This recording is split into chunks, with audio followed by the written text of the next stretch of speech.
guys, it's your girl Rachel, your favorite esthetician, and I just want to say welcome back to my channel. Thanks you guys for your patience. Thank you guys for understanding that life happens, but there's no excuses, you guys. I'm so happy to be back with you guys, all 153 of my amazing subscribers. And if you aren't a subscriber, go ahead and click the like, subscribe, and join the post notifications so you don't miss out on any of this amazing content, okay? You guys, I have been reading your comments. I've been responding to your comments. Let me just say that it is an honor. It is my pleasure, okay, to give you guys this information and to see that it's making a difference in your life. Like, this is mind-blowing. I'm so excited to be a part of your journey. Like, you guys are telling me, what information you guys need, what can help you, where did I find out this or that, and I'm just simply sharing the things that I've learned along the way. And if this can be of any assistance to you guys, like it has been, then I just want you to know that I'm truly grateful and excited to be along this journey with you. So today we're going to talk about what information and tools you are going to need to pass your practical. So in this video, I'll be giving you guys like an inside experience that I had in the practical room.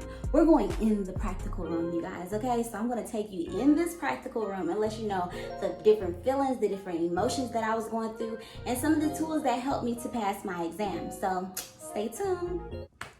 Okay, so first off, I have my notepad, you guys, just in case you see me looking down, because I don't want to be all over the place with this information, okay? So let's go back into the practical room. I showed up, I had on my scrubs. You can wear a scrub or a scrub with the white shirt underneath, or you can wear a scrub with your lab coat over it. Scrub. Another thing that you want to do, my hair is short, so I don't really have this problem, but make sure that your hair is pulled back out of your face.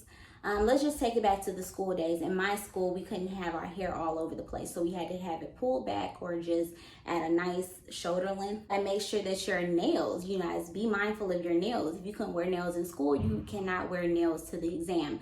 You want to have either clear and very short, or you want to wear no nails at all. And I think so. Another thing too, the vibe is very different. Here in Georgia, you got a woman that's kind of like taking your information, taking your ID, making sure that you're on the list to actually take your exam. Then you have like 2 other women that are walking around. So it was a total of 3 women, and they were all present during the exam also. So the tension is very different. Like, the vibe is a little off. You're very nervous. You're in there not knowing what these people are looking for, but you also are walking into a room full of estheticians. We're all taking the esthetician practical exam. Estheticians, everybody looks different. They have on different color scrubs. They have on different, some people have on lab coats, some people don't. So don't be alarmed. You will not see everybody in uniform. You're going to see people wearing different things. Very nervous. I had everything that I needed when I walked into the room, but I was still very nervous. Like, you just don't know what to expect. It's very quiet. It's going to be very quiet. But I just want you guys to remember to breathe in and breathe out and know that you made it this far and that you got it. This is literally like the last check off of your goals list. Once you finish that practical, you are done, honey, okay? So let's move on so I can show you guys some goodies that I have. I don't have everything, but I have some things that might help you along the way. Welcome back, you guys. So I'm about to show you guys just basically what I walked into the practical exam with. And it's not going to be every single thing because some of the things did have to be discarded. But so first things first is I walked in with this bag. And I know you guys didn't hear me talking about, my kit, because I was blessed with the kit. My friend actually gave me her kit, and I just went ahead and added in some extras that I might have needed, okay? And that's what formed my kit. So on this kit, I don't know why it's missing, but it actually has supply kit or exam kit, whatever the name is that the kit is called overall. It was right here. As you can see, the little paper is missing because you always want to have everything labeled. And it was just a regular bag. It's huge, like this. And I carried this bag into the exam with my scrubs on, walked in, gave her my ID, got ready to take my exam, all that good stuff. So this is the bag. This is the bag. And this is all the things that were laid out inside of my bag. So some of the most important things that you're going to want to have is your soil linens. So if you see the soil linen bag, you're going to take all 3 of these bags and sit them underneath your desk. Okay, that's going to be one of the first things that you do. So you take it out, you pop this bag open. It has a white bag inside of it, like a little trash bag. And as you see, it says soiled linens right here, off on the side. It's also on the back, because I don't want the examiners to think for 1 second, what is this? This is a soiled linen bag, and they know this is one of the things that you're going to need for your exam. So make sure that it's labeled on every side for them to know. Then this is the to be disinfected bag, and it's just a regular little bag. You can get this from anywhere, like a flag, nothing fancy, very flimsy, but it did the job. To be disinfected, and you throw everything that's to be disinfected that you wouldn't normally throw in the trash, you put it in this bag right here. And soiled linens, as you guys know, you're going to be using towels, you're going to be using wet sponges. Ooh, sponges, take that and put it in the trash, okay? You want to put your sponges in the trash. And this is the trash bag. It has the little white trash bag linen on the inside. And normally this will all be propped out, but like I said, it's been like 2 years since I brought this bag out. So this is the trash bag. Nothing fancy. You see, it's no color coordinating. All of them are different looking bags. Then the next thing you want to do is take out your disinfectant, because you're going to have to wipe off your area before you lay any of your drapings down. So back when I was doing my exam, they had this as an option, which is the hospital grade germicidal deodorizing cleaner. It's the Citrus 2, and it looked like this right here. This is what we were all like trying to have in our kits, like it was a must have. But I've been told due to COVID, people are told to use wipes. So it might just be these little Clorox disinfectant wipes. Right here is my Barbicide, which is labeled right there, my Barbicide. And then you have the Clorox wipes, which was put into my universal kit. And I didn't even use these, but I think due to COVID-19, they're requiring you to use wipes instead of sprays. So please check with your state board examiner's office and see what it is that they're requiring you to disinfect with. But I've been told recently that they're requiring you to use the wipes. It was labeled gloves.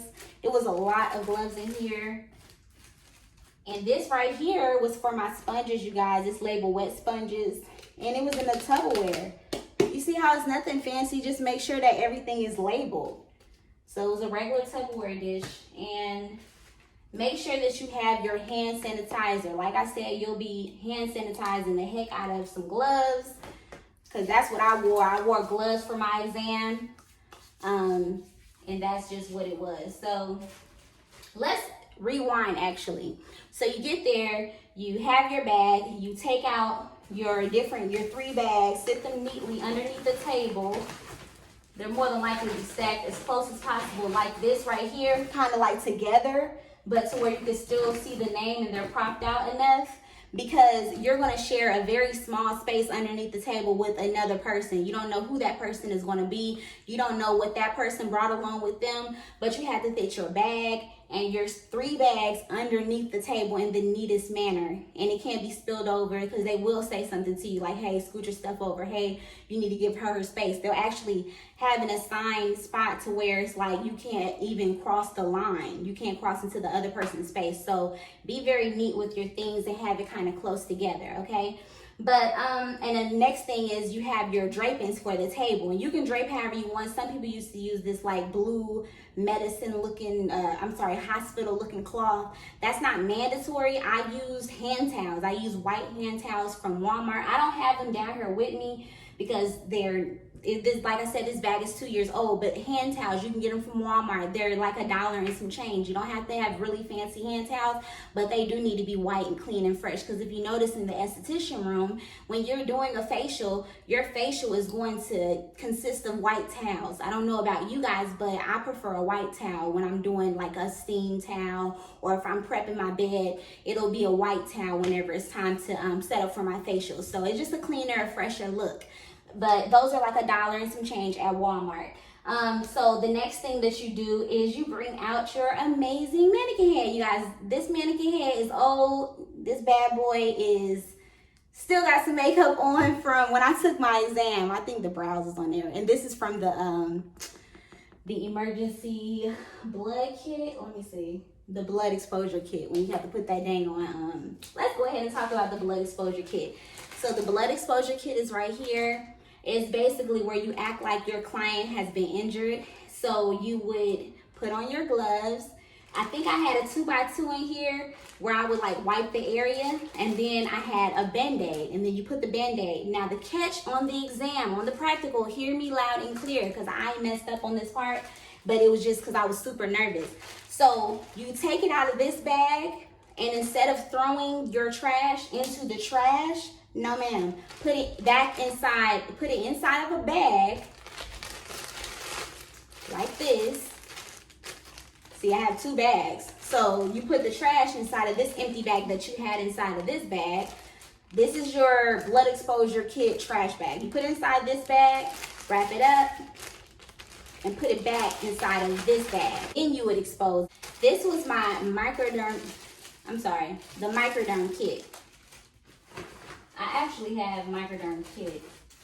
This was my microderm kit, which means this was more than likely inside of this bag with some other things like gloves, 2x2s, things like that. I packed this bag up, and then you want to make sure that you have protective goggles. Let's show you the microderm kit, y'all. I'm moving too fast. Okay, microderm kit. It's literally a jump rope. You'll see a lot of people that use this. This is the part that they pretended was the microderm. And then you got your jump rope like this. So just wrap it up. And then you always hold the skin taut. And then you kind of like suction it over like you would do a regular microderm. And I was going to show you on the mannequin head, but you know. So you just kind of hold the skin taut like that. And then you move up. Don't quote me on that, but I think they wanted to see it in like 3 different directions or something. So then you want to do another way just to show them that you know what you're doing. And another thing that you needed in your kit was protective eyewear. I had these on the mannequin head, these cute little goggles. And I know these are, you can find these literally anywhere. Put these on the mannequin.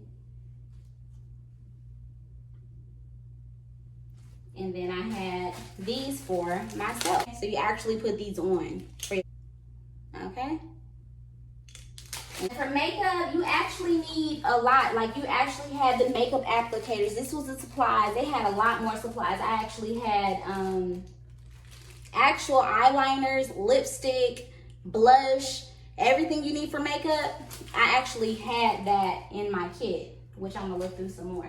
So when the makeup on the mannequin head, like I said, you can come with your brows on. I believe they didn't, you don't have to put the brows on, but they do want to see you actually applying makeup. If you know how to do makeup, this is your time to shine, but they clearly just want to see that you're using your lipstick, your eyeliner, the blush. They just want to see that you can use all those different makeup. A nice little reminder, everything is labeled. This actually says cleanser. This actually says antiseptic. This actually says astringent. And this actually says makeup remover. You want everything to be labeled. You don't want anyone to ever come past your table and say, hey, what is in the bag, or what's that on the table? And I actually saw some people that had their cleanser and it wasn't labeled because they actually use real products. Like it might have been a real clean and clear or something like that. Like I still don't recommend that. Even if it says things like this right here, I'm not exactly sure. I think the sticker might have came off why it's not on there. But even though this is on there, still put a label of what it is. One thing, and this is just a brief example of the products that you need. But when you're preparing for the practical, this bad boy is going to be, or I'm sorry, this beautiful woman is going to be your best friend, because you're going to take this mannequin head and then you're going to practice your modalities, your like your different massage techniques, and making sure that you know exactly what you're doing. If you haven't done a facial in a while, this is the time to practice your facials, you know, doing your facial movements and all that different stuff and going up above. Like this is your time to practice, because you will be doing this. And when you do your facial at the practical, they will be watching you to see how are you moving your hands, are you massaging, are you doing all the massage techniques. When you do when you go to wax, Are you bracing? Are you bracing with your pinky? You know what I mean? Are you bracing when you do your makeup? They're looking for things like that. They're watching the way you handle this person right here. Like, so practice with your mannequin head. If you don't do anything else, if you don't get anything else, practice your massage techniques, practice your hand movements for your facial. Actually put products on your mannequin head, because when you go to stay bored, you're actually going to put products on this mannequin head. So a few added bonuses that I mentioned in the video before that helped me, like wet sponges are not mandatory. They want you to bring in dry 2x2s and use that. This is another bag, you guys, with all types of stuff. Then you got a disinfectant bag too. This says disinfectant, but I really just put a whole bunch of other stuff in here. This is another thing that I use. I set this on the side of my table. You can get this from Dollar Tree. It was the universal supply kit. It was filled all the way up. It had my this was for waxing, my sticks. Actually had a mascara wand, and these were what I think I used for 2x2s. So you actually, and this wouldn't even stay shut for me because I had so much stuff in there, and I was really nervous. It did say Universal Supply Kits, but I think it kept popping up. They didn't mark that against me, and it was very helpful. This stayed out the whole time. Your Universal Supply Kit is going to stay out on the table the whole time. So you might want to move it like if you're cleaning or something, but you're going to put it right back on there because it's universal. It's for everything that you would need. Added tips is I used wet sponges. Like I said, they're not required, but when I'm doing a facial, I actually use sponges. So I made sure that, hey, I have my sponges because that's something that makes me comfortable. It makes me feel like, hey, I got this. This is how I do my regular facials. I have sponges. I also wore gloves because gloves is something that I would normally wear while doing a facial, and then with you actually using products on the mannequin head, I highly recommend that you really do wear gloves. And like I said before, normally you don't put hand sanitizer on the gloves, but I do recommend you putting hand sanitizer on the gloves because you're actually going to have those products on your hands, and it's not like you say, hey, can I go wash my hands? Hey, can I go to the bathroom? No, you have to keep it moving. So a lot of things and another tip is the white hand towels. Make sure you have plenty of white hand towels because you're going to have to dress your client. You're going to have to wrap the client's head with a hairnet. Not only a hairnet, but you're also going to need the actual drapings. Like when it's time to see, this is just one part that I had. I had like 2 or 3 different things on this mannequin head. Then I had put the towel across the chest so you couldn't see the neck. So hey guys, so I'm going to also link the lady's video who I watched to help me to pass my practical exam. I'm going to put her information down below the video. Y'all don't know what was on my shirt, but anyways, you guys, thanks for tuning in until the very end of the video. I hope this video was very helpful to you guys. Don't forget to leave down in the comment section if you have any questions or concerns or anything else that you might want to know about this practical process, or even some videos that you guys might want to see or hear about. I'm all ears. I do respond at my earliest convenience, and I just want to say thank you guys again for your continued support. So don't forget to like, comment, and subscribe, and also turn on your post notifications to get the updates on my future videos to come. I have so much content that I want to share with you guys, and I'm so happy to have you a part of the Her Skin and Lashes family. So stay tuned, you guys.